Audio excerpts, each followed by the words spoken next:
It's hard to breathe. My veins start to liquefy. My body feels it petrified. Oh, the chaos has its place. The spinning takes its place. My mind begins to race. Recognize my face. Talking by myself. I don't need no help. The chaos takes its place. Recognize my face.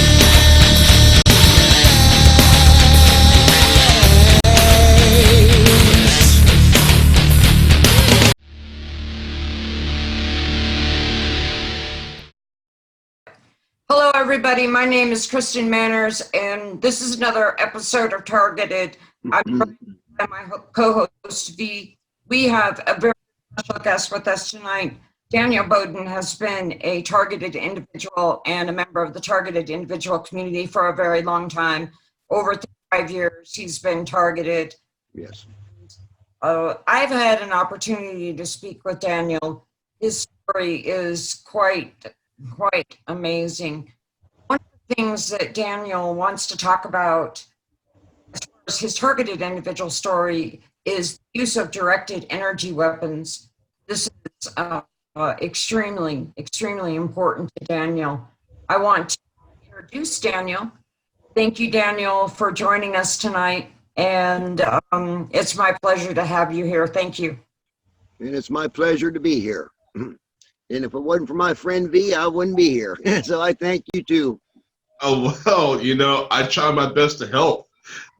We've been in contact for a little while. Anthony tries to connect everybody and try to keep some sort of fellowship going on, despite all the shills and perps and frauds that he violently reacts to. But you have been posting videos like crazy everywhere, and that's exactly what the TI community needs. There's so many TIs out there who just like have a life. I can't talk about this. I can't. And how many millions you think don't know they're targeted, V? Well, I'll put it this way: 50 years ago, 60 years ago, yeah, do my math here. The Black Panthers are remembered, and Martin Luther King's remembered. Not the people, not the yesums and yesa bosses. These people aren't remembered. So I want to just say how important you are to the TI community, and thank you for speaking out. Well, I am honored. I mean, I did live in Philadelphia in the 70s when the Black Panthers were down there, and they had the move operation. They dropped the bomb on them and burned half the city down. I was living down there in Philadelphia at the time. I mean, I was afraid of the Black Panthers because, well, I lived in the outskirts of the cities, and well, it wasn't safe to walk through one section to the next down there, so I just kind of avoided them. And I just moved down there off the farm, so I just kind of tried to keep out of trouble. Yeah, I hear that. But you know what? I was one of the only people that got along with all races. I mean, you couldn't walk through the Puerto Rican section, you couldn't walk through the black section, you couldn't walk through the Italian section. But since I was a dumb farmer, and I guess they could tell it, I could walk everywhere. And so dumb has its virtue. Being dumb has its virtues. Well, Daniel, I wanted to ask you, when did you know that your targeting had started? How did that happen? Well, about 30 years ago, I bought a house between the chief of police and I think it was a Lutheran church in Hooversville, Pennsylvania. The house was condemned. I bought it for $3,700, and I put about 50 or 60,000 in it. If you get your Google search and look, it's still the nicest house in town. I built two-story addition on it with balcony, put big Victorian porches on it, wide dental molding, wide corners on it and dental molding, and new windows, and I mean totally everything new in it. High moisture sheetrock, insulation, wiring, plumbing. And so the church wanted it for a parking lot. But our three judges, that was their church. Pike, Cassio, and Booth. It was a country club church. And the magistrates went there. And they wanted me to donate my house to them for a parking lot. And after I put all that money in it, and they could have had it for nothing. But then later on, I found out that there was a lot of controversy about that house, and they were trying to steal it off the previous owner. They just forgot to tell me. And so it cost me my family. And that's when my targeted started, that I noticed it. And I mean, from the police and the church people and the town people, and we're a small community up here, so they have pretty tight cliques. And now, can we oust these people, the judges, and these church members by name? Oust these people, make an example out of them. Well, the Fike, Cassio, and Booth was and I think Cassio was a presiding judge, and then. Well, it just didn't go good because I couldn't get a day in court or anything. And so I basically lost my family because they got to my family and me and my wife split up. And then my son was 21 and he moved to Philadelphia with his mother. That's where I met her. And she moved back with her mom. And my daughter stayed with me because, well, my daughter was my buddy. But they harassed her so much.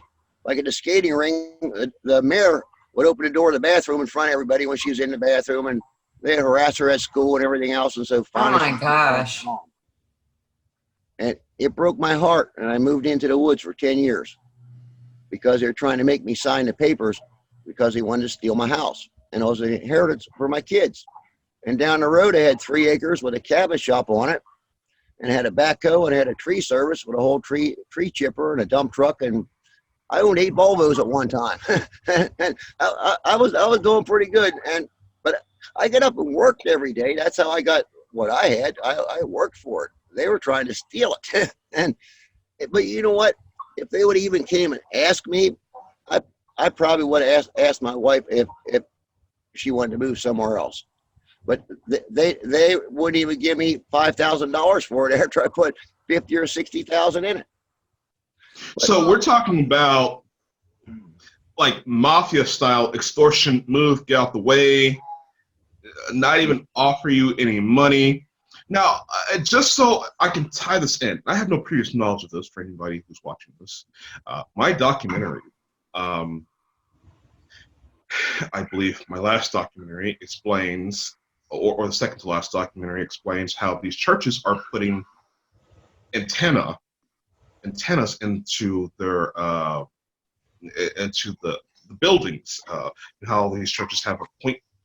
There are antennas and things like this being put into these churches, 5G, whatever. Well, your church that you're dealing with, I promise you. But I'll ask you: do you know they have antenna arrays in these giant crosses or in these giant points on top of the church? You know what? I don't know for a fact that they do, but I see a lot. I see a lot of them churches with the antennas and stuff on them. But well, I have noticed one thing. I'm a Nazarite priest, and I've been in the church world for a long time.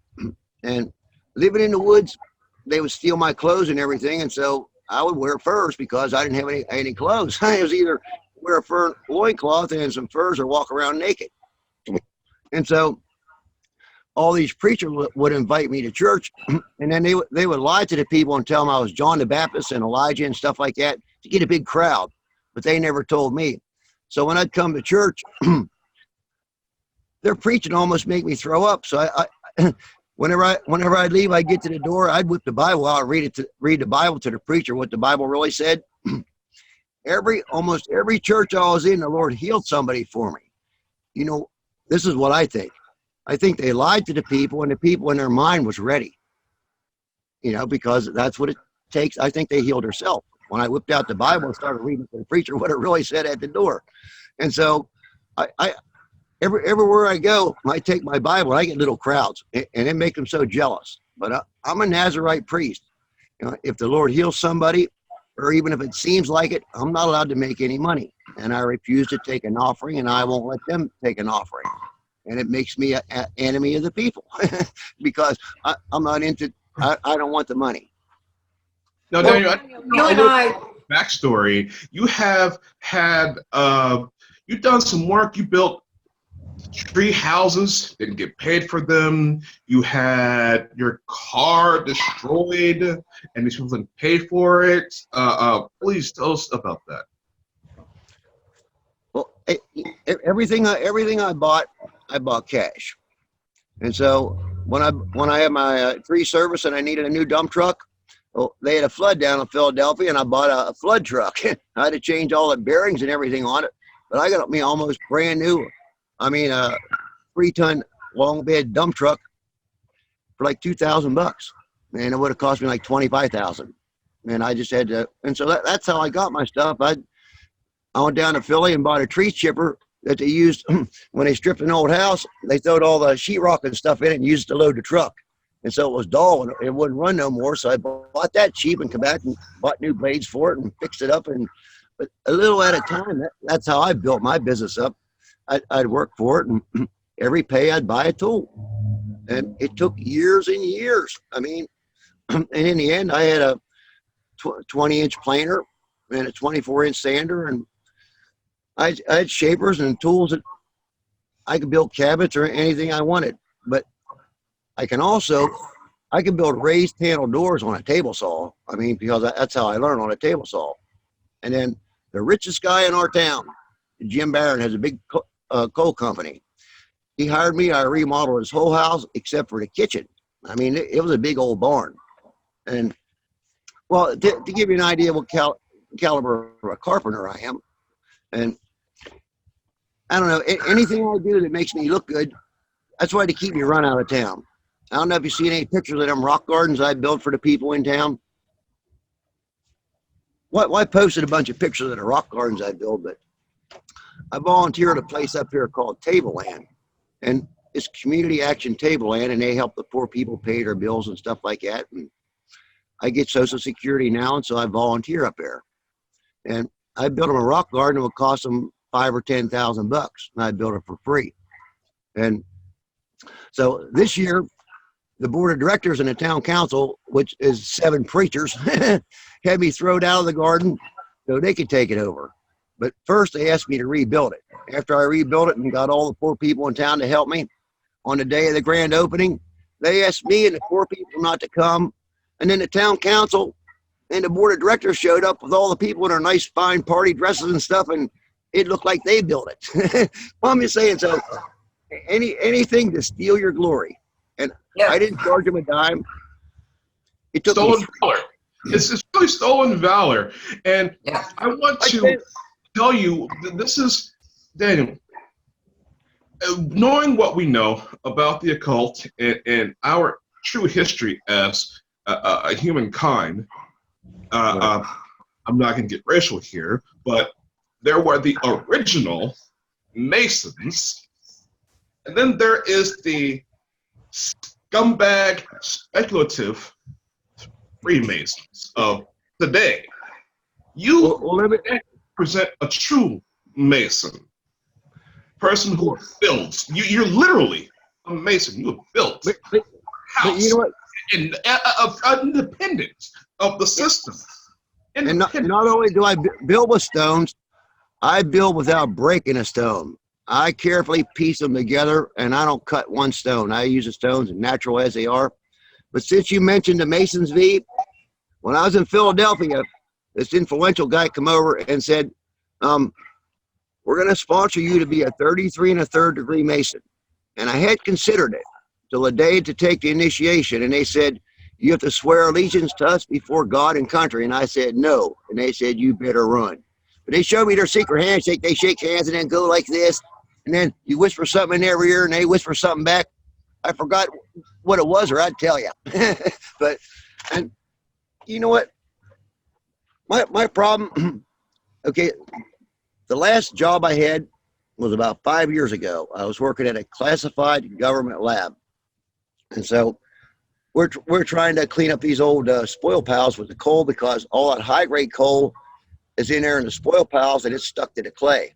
And we're trying to make the coal hydrophobic, because Well, I'll probably get arrested for saying this, but I'm going to finish it anyhow. So the clay sticks to the coal, and coal will absorb water, so clay will. And so if you can make it hydrophobic, it'll tear itself apart. But anyhow, at night, since they hired me living up in the woods. And so during the day I worked in the lab. I was a lab technician assistant to two beautiful girls. I mean, I really liked the job. And so the military took over because the sponsors and the investors, a guy named Norm Chapman, he's like one of the three richest people in the world. He's invested in diamond mines and IBM back when it first started and stuff. And the military took over the plant and they couldn't get rid of them. And they're nasty people. But one of my jobs was to observe their experiments because they were so hard-headed they missed stuff. And so when we mix the chemicals together, everything would keep foaming. And so one day they put the chemicals together in the wrong order and it made a catalyst and it quit foaming. And so, but you couldn't tell Jerry, the military guy, anything. So I'd take notes. So 3 months later, after $2 million, they read my notes and found we cured that problem 3 months ago. But so the military didn't like me to begin with. So we're trying to get rid of them. And at night, my job was guarding the gate. So I heard them down there beating pipe on pipe. So I went down to see what's going on. And here's the foreman, and he won't open the gate. And they have 3 trucks with trailers loaded up with all this stuff they're stealing. The foreman won't let them out the gate till they agree to give him half. And so I documented because they discussed everything on. So I documented everything they stole and everywhere they took it. And so they came up, attacked me, beat my head in with a pistol, burned my house down. If you check, it was on Channel 10 News. It made the news. Burned all the hair off my head. And we had a hell of a fight. And so they basically beat me to death, and I was out of my body watching myself, and they were having so much fun beating me. After I was already dead, I looked down there and I seen a brick laying down there. Next thing I know, I had a brick down there beating a guy's head in. And then since the place was on fire and everything was falling on us, I picked him up and stuffed him out the window because I didn't want him to get burned up. When I went to crawl out the window, they beat me in the face with their pistol getting back into the fire. And I had to lay on my stomach. And finally, I had my door tied shut with a 1/2-inch nylon rope because they were out there beating on it for 2 hours trying to get me. And then I had to untie all that in the fire, laying on the floor, and I crawled back out and they stuck the gun in my face again.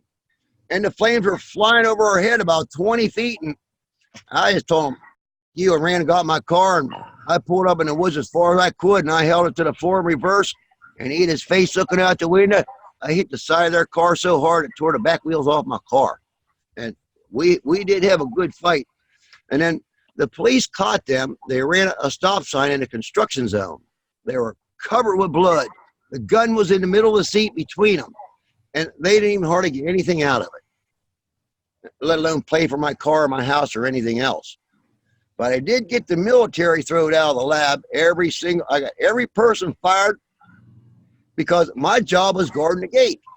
And they said, well, we're the U.S. military. And I said, well, I'm a gate guard paid to die before you pass by me. And I'm an honest man. No, I don't want paid. Because when I worked at the lab, I got a raise every month. My boss loved me because I'm a farmer. I'm a hard worker. And so then they take me out of the lab and make me run a machine. Well, to me, that was fun.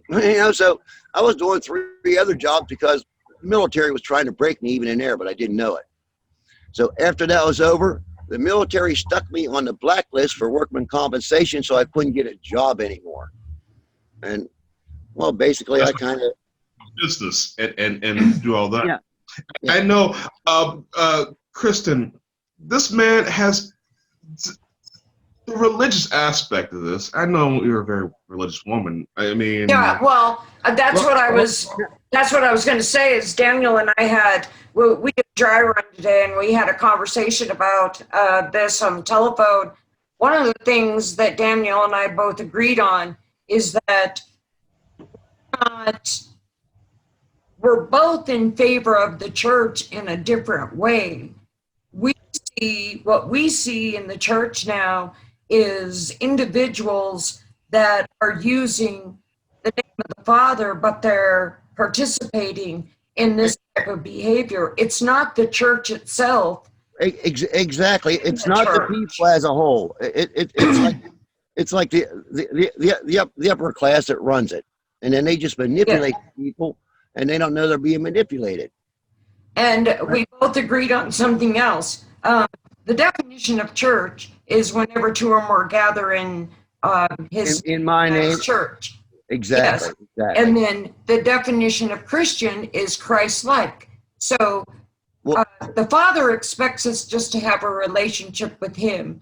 We right. are in the end times, according to Christians. Daniel has a very healthy viewpoint on Christianity today, if you finally get a chance to talk to him, because there's so much corruption in the church now because of Exactly. the that we're in. Right. But most of the people in the church are in there for the right reason. They're being deceived and led. But let me tell you another reason why I think I'm targeted. I work for, after I went and hid in the woods, I had all my cabinet making tools, and the FBI hired me to work at a closed gated community in Markleysburg, West Virginia, to put log cabin kits together. And so my boss was a friend of mine, was a union carpenter. And so when he got called back to work, Fred said, they want you to take over the job. And they said, you have to get down and meet the director, for regional director for this end of West Virginia, and they're going to turn the job over to you. And he said, you're only allowed to speak when you're spoken to, and you have to say yes, sir. And they never asked me anything. So I went down, sit there with my mouth shut. They assumed I was going to take it over, because who wouldn't want to be the head of an FBI closed gated community? And so in the wintertime, when there was water in the ditches, 6, 8 feet deep, and it froze, they put styrofoam on it and poured concrete on it. The FBI stole everything. Whenever the logs would shrink, you had these big screws that would let the roofs down. And so they stole all these for their own little kits, and then they'd have us keep reordering stuff and padding the bill. So when my boss left, I loaded my tools on, and I left too. But the FBI was hiding me because I was hiding in the woods trying to outlive the statute of limitations to keep my house. So the FBI literally hired me and hid me down there. And so when my boss loaded his tools up, I loaded my tools up. When he spun out the driveway, I spun out behind him. And my boss held us to the floor to get away from me because he didn't want to be beside of me whenever the FBI caught up with me. And that's how we came back to Pennsylvania with 2 trucks loaded of tools, 120 mile an hour. And so I get out of West Virginia before they got me. But I'm kind of a perfectionist, and I don't want my name on that. I don't want to be tagged with that. I didn't care if they would make me the richest man in the world. I'm not interested. It's just like the tactics that these people use is insane, especially if there's a time limit on something. You guys need to get paperwork done about something to do with your bank account, something to do with a federal case. Kristen can speak on those. Time limits are very important because I'm trying to work hard to get Kristen's. And you guys will see this saga where I take over the show, and Kristen has a wonderful, I would say wonderful, but she has a wonderful opportunity. Horrible case, horrible story, and I have so much love and respect for you, Kristen. Well, I appreciate that, and I just got new information on that this week, so it's getting better. Yes. What, AB? Yes. Let me tell you something else about the FBI. When we got a new regional director for the FBI in southwestern Pennsylvania, he came from out west there in North Dakota or somewhere. So they hired my boss to go out to their horse barn and dig a ditch and pipe it into the sanitary sewer so they could shove all their horse shit into the sanitary sewer, because in Johnstown you had to pay to get rid of it. And so every time I burp, they're cooking me in the guts because they don't like what I'm saying. Yes, so direct enemy weapons. I understand. Yes. So they kept bothering me so much, I went and ratted them out. And to me, I call it self-defense because I was trying to expose them. So, I mean, I guess I have earned it. And then I studied herbs. About 50 years ago, I got this old Mormon doctor book that treated people with herbs. And it said, It had a cure for back trouble. Nothing cures back trouble. And so I went and got me some bone set tea and tried it. 3 months, no back trouble. Moved up to a low rent housing district with 125 families. Moved in there, experimented on them for 4 years. I got them all to ask me for it. I made homemade wine and pretty good stuff. And I kept records on them. I kept notes on them. And then I went from Atlantic City, New Jersey to Smith River, California, to 100 different hospitals. Cherry bark tea for pneumonia. It'll take the water off your lungs in 3 cups. So I went to 100 different hospitals to intensive care with 2 people with the same disease. The 100 I treated lived. The other 100 in the other bed died. And so I experimented. John R. Christopher. It's for the teacher, student, or herbal practitioner, his books are. Out of 50 books, his is the only one that everything worked. And so, and I treated people for free. I got jobs and work. I picked herbs myself so they were clean and the right ones. And I experimented and I got jobs. And I think that's one reason why I'm targeted. I would love to have the opportunity to speak to you in a private phone conversation about an issue that I'm dealing with currently, Daniel. So that will be definitely another conversation for sure. Or in the meantime, Google John R. Christopher. He's online. Well, I want to talk about Okay. your recent stay in the hospital, because we caught wind of it. I know I called you. I believe Kristen called you. Yes, I did. Right. I mean, I was kind of weaving in and out there, and most of the time when people called, I wasn't even able. But I remember talking to B because he kind of healed me momentarily anyhow while I talked to him, because that's what love does. Love for your fellow man is medicine. But I laid back here for weeks and no one would help me. And V got people to call all around the world. The state police said 200 people from 80 countries called, so they walked back. And so thank you, my friend. I spoke to you. When you told me that story, Daniel, and I thought that was extraordinary. So I'm glad you shared that with me. I spoke to you while you were in the hospital with your gallbladder issue. I remember, sweetie. Yeah, they had done some pretty things while you were in the hospital, because you had a gallbladder rupture, and I was trying to explain to you what steps were necessary in order for you to obtain treatment, because we're going to release you with a ruptured gallbladder, which was so inappropriate circumstances. And I was hoping that I would have had more of an opportunity to talk to you. I know what your circumstances were at the time you had to get off the phone, but it just goes to show you that the targeted individual community is treated so differently by the healthcare community. You know what? When I was in the hospital, whenever I put my video on there, this is where I was. The lady doctor came in and said, and her name was Dr. Bender. And she said, "What can I do to get you out of here?" And I said, "Give me a sleeping pill." And she said, "And if you die, resuscitate you?" And I said, "No." And she said, "Okay." That's where I was when you people started calling. By the next morning, 8 different people was in there taking interviews. Why do I think I'm being tortured with directed energy weapon? First time in 30 years. And that was thanks to you. I want to give the to Stefan from vomit.com, who alerted Anthony, and he put up the hey everybody, call Daniel. And I do know that you had expressed to me on the phone that usually nobody gives a damn. You're usually you're admitted to the hospital and they get you out, no matter if you're cured or not. But they've taken care of you this time around, since we got the word out. Yeah, actually, they came down and said, "You need assisted living," because they were throwing me out of the hospital. They had me back in a closet for over 12 hours. They wouldn't even give me a hospital bed. And then after you guys started calling, by the time morning got there, the doctor said, I'll let you stay here till morning, and then we're throwing you out. By the time morning came, so many people was down there, they were trying to admit me. When I said, no, I'm going home. I feel better.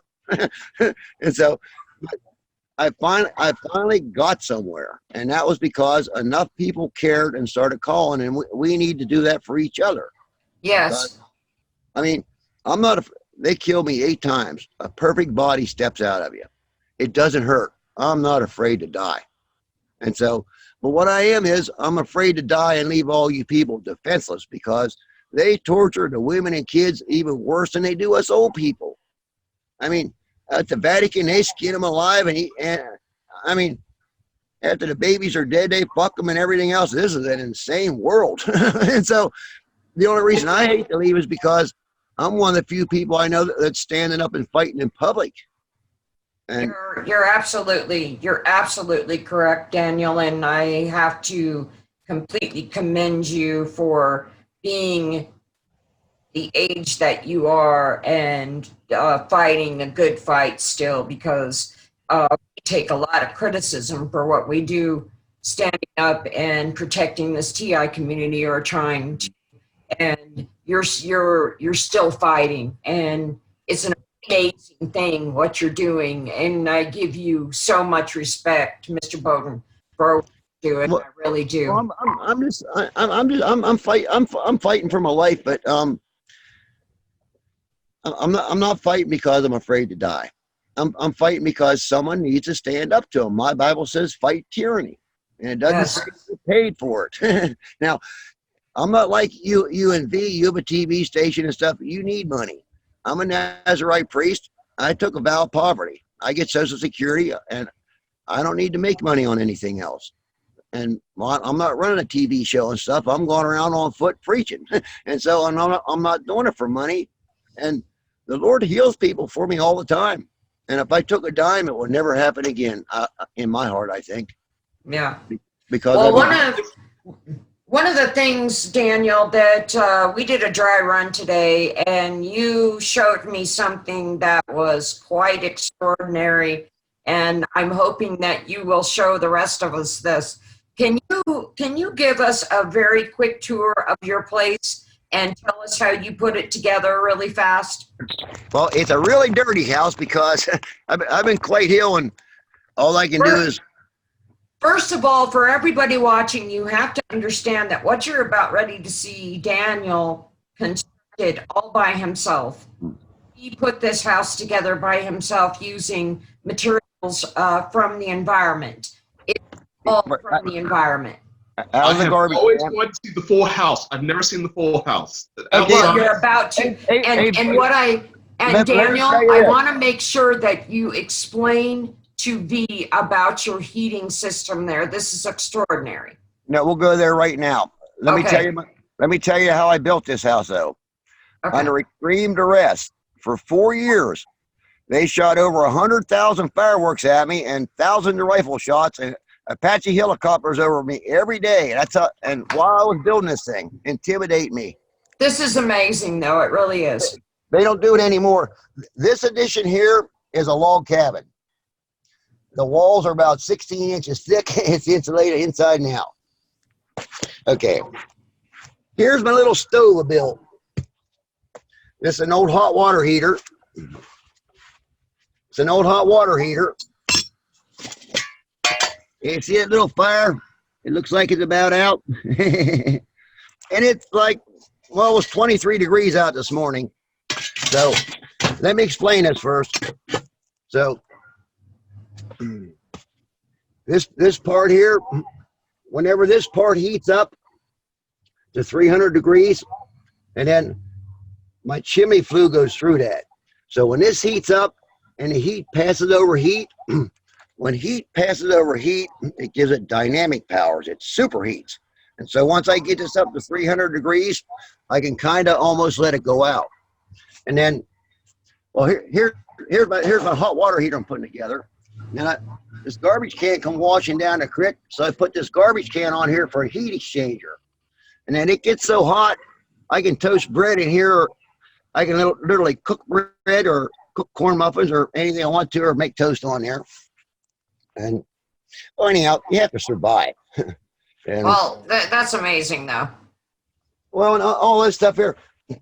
This is an old plastic sign that blew away from the coffee shop down there, so I just made me a countertop out of it. And well, this stove here, it sits down in the ground about 6 inches, and then there's about 1.5 tons of stones around here. And when all these stones get hot, I let my fire go off 9 or 10 o'clock. You see it's going out. I won't build fire till morning. I sleep in my underwear, no other clothes on. I get up, it's about 65 degrees in here. And it holds pretty good. And then here's an addition. Well, this is the second part. That's the third part. And well, I just kind of make stuff here.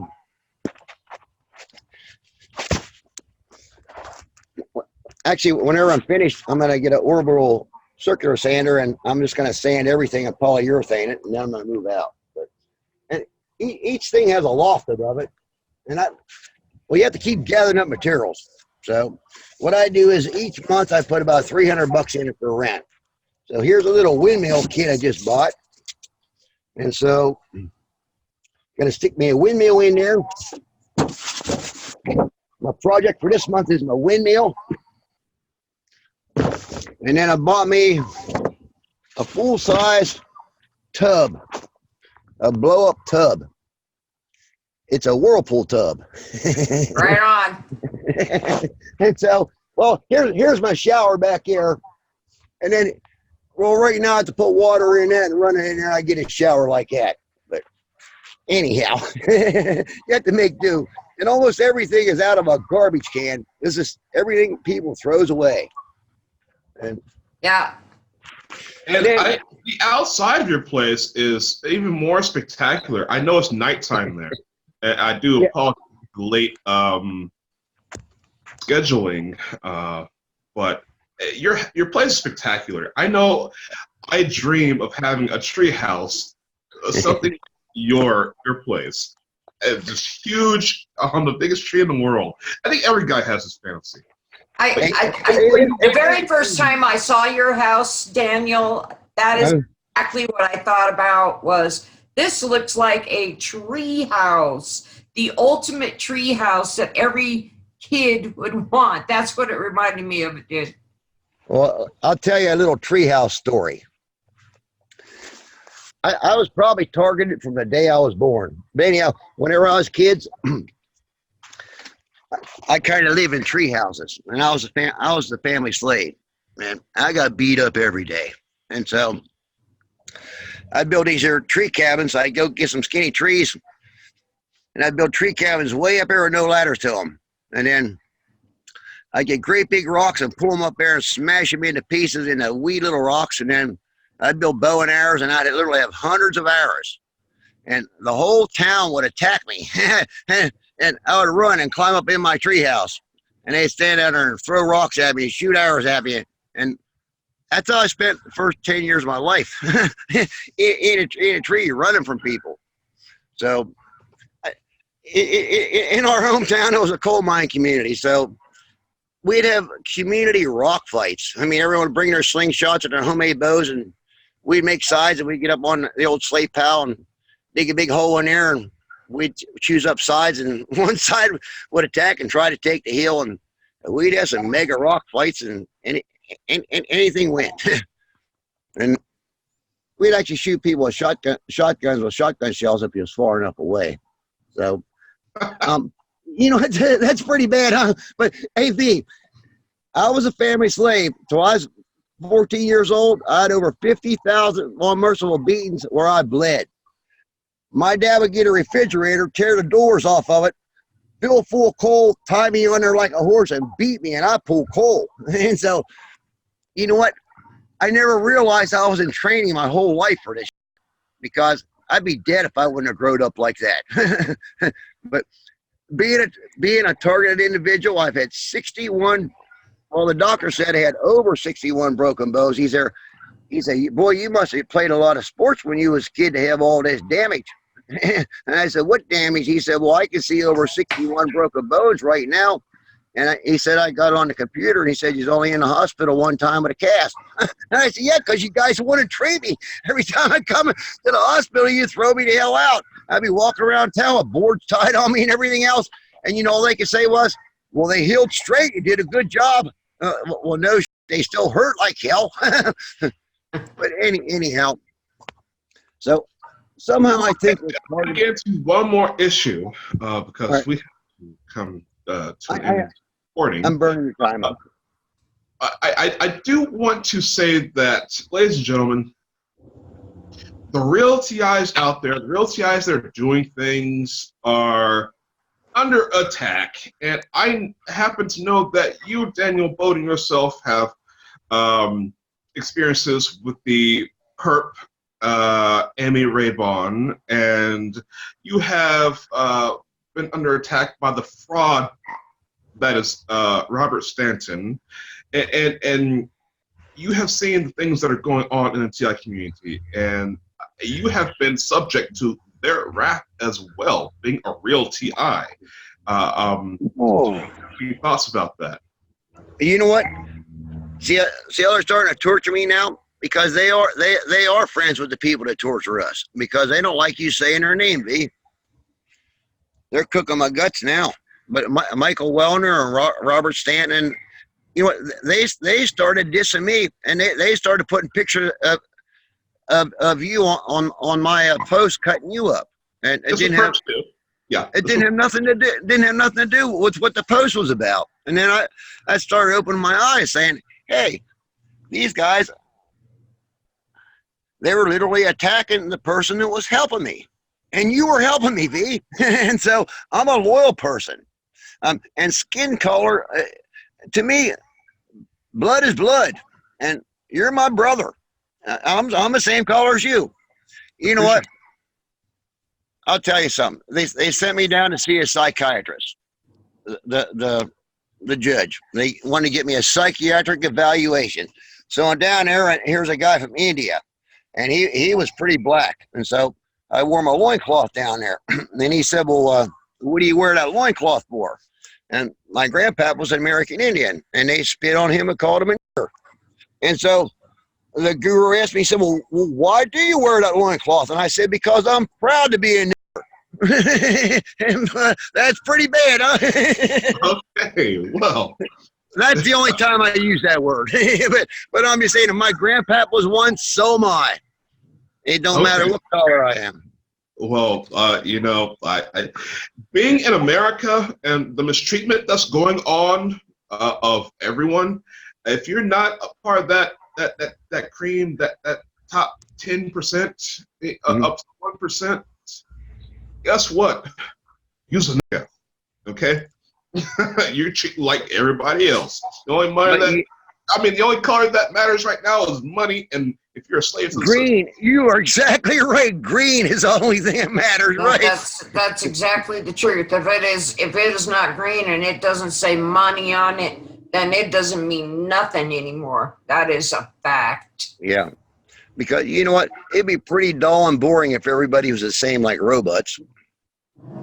Sure. I mean, I have friends of every ethnic persuasion that there are, and I don't even consider it that. Like V, I call him Anthony. I call him my brother. I don't call him the black guy. I don't call him the white guy. I don't call him the Puerto Rican. I just call them by their name because I don't think like people always got to stereotype you. I mean, if your friend's name is Larry, call him Larry. It don't matter what color he is. And I mean, and so, you know what? And no matter what these people have ever done to me, I still don't hate them. I mean, that's pretty sorry, but I still don't hate them. I hate what they do. But I've never got up a hate for them. Well, you're a very honorable man, Daniel, for thinking that way, because to you is so horrific that it's very, very difficult to maintain anything but a dislike for these individuals and what they do to your life. They torture me day and night with them direct energy weapons. They torture me. I can't even take a step, and I have to go get firewood and stuff every day. They cook me in the guts. They cook me on my whole skin. If I go to scratch, even under my pants where the sun wasn't, everything burns. And they do me in a sciatic nerve. They drill me in the head, and all night long I probably get 10 minutes sleep. But it still didn't make me evil like them, and that's why I can't understand how they got so evil. And they live a gravy life. I think that's a question that we all have, and it's something that we're working towards continuing to educate the public. We really are. Daniel, it has been more than a pleasure to have you on the show tonight, and I want to thank you once again for coming on Targeted. And I am so honored to meet you, and I'm honored for you to have me. And if it wouldn't have been for people like you, I'd be in heaven. And you know what? I'd be having a good time, because the last time whenever they killed me, I was about 10 feet out of my body, and I heard my neck break. And I looked back, and you know what?